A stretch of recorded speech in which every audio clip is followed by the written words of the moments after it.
हर हर महादेव। नमस्कार, आप सभी का एक बार फिर से स्वागत करती हूँ हमारे चैनल ज्ञान एस्ट्रोलॉजी में। आज सुनेंगे सावन सोमवार की पावन व्रत कथा। एक साहूकार था जो कि भगवान शिव भक्त था। उसके पास धन धान की किसी भी चीज़ की कमी नहीं थी, लेकिन उसकी कोई संतान नहीं थी और वह इसी कामना को लेकर रोज भगवान शिव के मंदिर जाया करता था दीपक जलाने। उसकी इस भक्ति को भाव को देखकर एक दिन माता पार्वती ने भगवान शिव से कहा, प्रभु, ये शाहूकार आपका बहुत बड़ा भक्त है, इसको किस बात का कष्ट है, तो उसे आपको दूर करना चाहिए। शिव जी बोले, पार्वती, इस साहूकार के कोई पुत्र नहीं है, इसी दुख से दुखी रहता है। माता पार्वती ने कहा, ईश्वर की कृपा करके इसे पुत्र का वरदान दे दीजिए। तब भोलेनाथ ने कहा, ये पार्वती साहूकार के भाग में पुत्र का योग नहीं है। ऐसे में अगर इसे पुत्र प्राप्त का वरदान मिल गया तो वह केवल 12 वर्ष की आयु तक जीवित रहेगा। यह सुनने के बाद भी माता पार्वती ने कहा, प्रभु, आपको इस साहूकार को पुत्र वरदान देना ही होगा, नहीं तो आपके भक्त आपकी पूजा सेवा क्यों करेंगे। माता पार्वती के बार बार कहने पर भोलेनाथ ने साहूकार को पुत्र का वरदान दे दिया, लेकिन यह भी कहा कि केवल 12 वर्ष तक जीवित रहेगा। साहूकार यह सारी बातें सुन रहा था, इसलिए यह सुनकर उसे ना तो खुशी हुई ना ही दुख।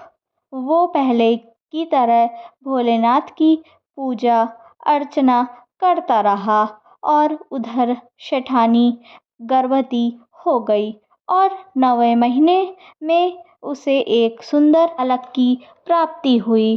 परिवार में खूब उत्सव मनाया गया, लेकिन साहूकार पहले की तरह ही रहा। उसने बालक की 12 वर्ष की आयु का जिक्र किसी से नहीं किया। जब साहूकार का बालक 11 वर्ष की आयु का हो गया तो एक दिन सेठानी ने उससे बालक के विवाह के लिए कहा, तो शाहूकार ने कहा कि वो अभी तो बालक है, वो पढ़ने के लिए काशी भेजेंगे।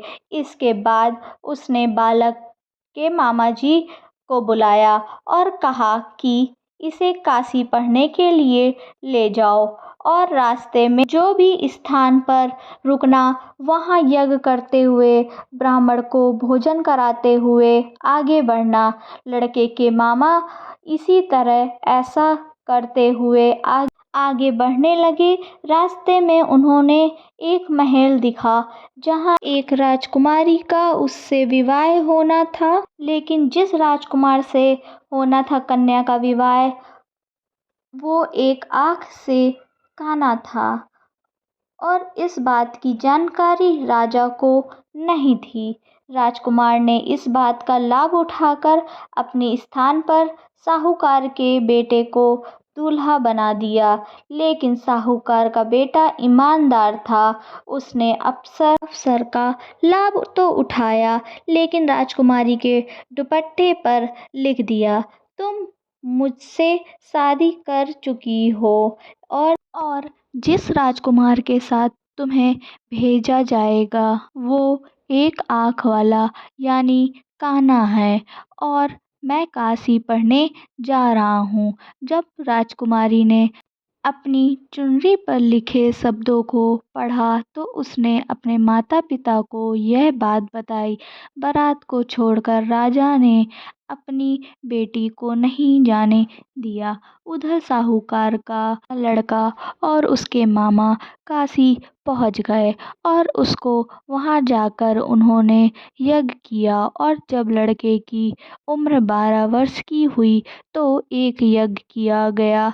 लड़के ने अपने मामा से कहा कि मेरी तबीयत नहीं ठीक लग रही है। मामा ने कहा, तुम अंदर जाओ और सो जाओ। और फिर वहाँ कुछ पलों में ही उसे बच्चे की जान निकल गई। मृत भांजी को देखकर उसके मामा अंदर आए और उन्होंने अपने मृत भांजे को देखा और विलाप करने लगे। संयुक्त से उसे समय शिव जी और पार्वती जी वहाँ से जा रहे थे। माता पार्वती ने भगवान शिव से कहा, हे प्राणनाथ, मैं इसकी पुकार को सहन नहीं कर सकती। आप इस व्यक्ति की पीड़ा को दूर करिए। जब शिव जी उस मरे हुए लड़के के पास पहुँचे तो उन्होंने कहा, यह उस साहूकार का बेटा है जिसे मैंने 12 साल की उम्र का वरदान दिया था। इसकी उम्र खत्म हो गई है। लेकिन माता पार्वती ने कहा, हे महादेव, कृपा करके इस बच्चे को आप और उम्र दे नहीं सकते क्या? माता पिता भी मान जाएंगे। माता पार्वती ने अनुरोध पर भगवान शिव ने लड़के की जीवित रहने का वरदान दिया। शिव जी की कृपा से वह पालनपुर जीवित हो गया। शिक्षा समाप्त करके वो लड़का अपने मामा के साथ अपने नगर लौट रहा था तो दोनों चलते हुए इस नगर से पहुँचे जहाँ उसका विवाह राजकुमारी के साथ हुआ था। उसी नगर में उसने यज्ञ का आयोजन किया और नगर के राजा ने तुरंत उसे पहचान लिया। यज्ञ समाप्त होने पर राजा व्यापारी के बेटे और उसके मामा को महल ले गए और उन्हें बहुत साधन और वस्त्र देकर राजकुमारी के साथ विदा कर दिया। लड़का और उसके मामा जब अपने नगर पहुँचे तो नगर अगली वीडियो पार्ट 2 में आएगी।